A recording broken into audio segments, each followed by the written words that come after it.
Clark Griswold said, "Let there be light," so let there be light.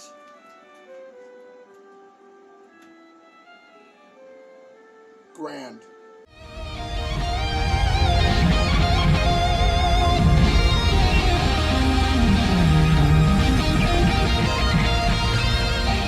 God damn. Clark Griswold can't seem to catch a fucking break. It's literally one thing after another, after another, after another, and so on, and so on, and so on, and so on, and so on. No matter how many times he tries to set things up to be perfect for his family, it just goes right down this shithole, because once family arrives unplanned and unexpectedly, nothing goes accordingly, nothing is finished, and it just goes right down the shithole right there. So, National Lampoon's Christmas Vacation, one of the best Christmas comedies I have ever witnessed. And this is coming from somebody like me who's not really big into comedies that much these days, because for anybody out there who knows, I like slapstick, I like physical humor, I love vaudeville, the black and white stuff. I enjoy those types of comedies, because that to me was when comedy was comedy, but I digress right there. But in this instinct, the 80s had some sensational comedy films. This gem was one of them. Now, as for what Christmas Vacation was all about from the National Lampoon's catalog, well, let's see. You have Clark Griswold, played by Chevy Chase, is up to his antics once again. He's got his wife, Ellen, Beverly D'Angelo, when she was good looking in her prime. Oh, she was a beautiful woman. Along with his two kids, Rusty and Audrey. Now, the rest of the family comes in alongside, of course, Cousin Eddie, who appears as he always does in every single film. The family shows up unplanned while Clark was still setting up everything within the decorations, the tree, wrapping up presents, trying to prepare the dinner.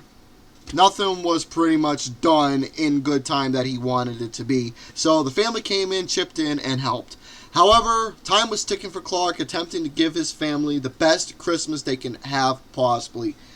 But folks, what can I say in terms of all the events that happen? I mean, let's just look at some of the keynotes. First off, it is the car getting stuck in the snow, thus bringing in a giant tree into the house, running gags with a rich family, a rich couple living literally right next door, and all of a sudden with the Griswolds showboating antics that was going on, from the tree going into the fucking window, to the dinner being ruined, to the fucking boyfriend getting punched. By the way, that was Elena from Seinfeld. Before she was in Seinfeld, she was in this movie. Isn't that amazing? So, then you had Clark's professionalism to the corporates and how he was interacting with his boss and all that stuff. The poor guy, just like everybody else, wanted his bonus, because every time whenever you got like an employment to whatever corporation you were working for, you were expecting a Christmas bonus to help support your family and help them get a nice little Christmas or last minute shopping or whatever it is you need to do. So that's been an ongoing thing throughout the movies, where he's been complaining about not getting his bonus that he needs. But let's see what else. Putting up the Christmas decorations, where he ends up getting electrocuted, falling off into the snow, going down the ladder and all the other stuff, being up all night trying to put the decorations together. My favorite scene in the entire movie is where he takes the fucking wax product, he puts it on his sled, and he goes fucking full blast while Eddie and the kids were just looking. He goes right into the he crashes right into the goddamn ice fridge in Walmart parking lot. Every time I watch that scene, it always gets me laughing, because it's just so unexpected. When you first watch, you're like, oh no, what is he going to do with the fucking wax? But as soon as you see that, you're like, god damn, he's going at full fucking speed, like shooting a bullet out of a gun right there. Like full speed, like a blink of an eye, you're gonna miss it. That scene is one of the funniest fucking things I have ever witnessed. Also, the dried up, overcooked turkey that ended up deflating, going, I mean, also the fucking uncle lighting the cigar, and then all of a sudden the trees burst into flames, the fucking explosion with the goddamn nuclear radiation shit in the sewage that Eddie poured down there that was from the shitter, but turns out it wasn't exactly what it was. Oh my god, it was just one thing after another after another. See, this is what I love about a comedy film like this. It's context. There's a running gag. It's classic, physical, suspenseful, humorous. genius comedy. There's a rib in almost every single scene of the movie that you know exactly on where it's going to go, or it's going to be an element of surprise.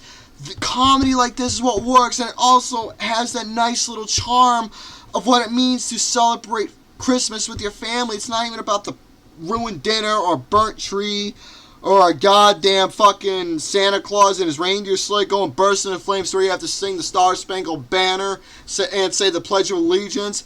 It's all about being there with your family, knowing that the Christmas spirit is there with everybody, no matter how things have went. It's all about celebrating that value of what the meaning of the holiday is all about. So, overall, it doesn't matter at all if everything that you plan doesn't work out accordingly. You are spending Christmas with your loved ones, your friends, your family, your mistress, your wife, your employees, your best friend, whomever. It's all about celebrating the Christmas spirit, no matter how good or bad things turned out. But folks, to sum up my quick thoughts about National Lampoon's Christmas Vacation, the movie is a lot of fun. It is incredible. It is engaging. It's got everything that you would want in a comedy. It's got ribs, it's got that suspenseful humor. The movie itself is fucking genius. Now, the National Lampoon's franchise, you can say whatever you want about it. Some films may be good, some may be guilty pleasures, some of them are just absolutely fantastic. This is one of the ones right here that you can say is the best National Lampoon's film in the entire franchise. And this is a movie that I ended up giving a 4 out of 5 to. So folks, the festivities continue here on the page. Stay tuned for the next review.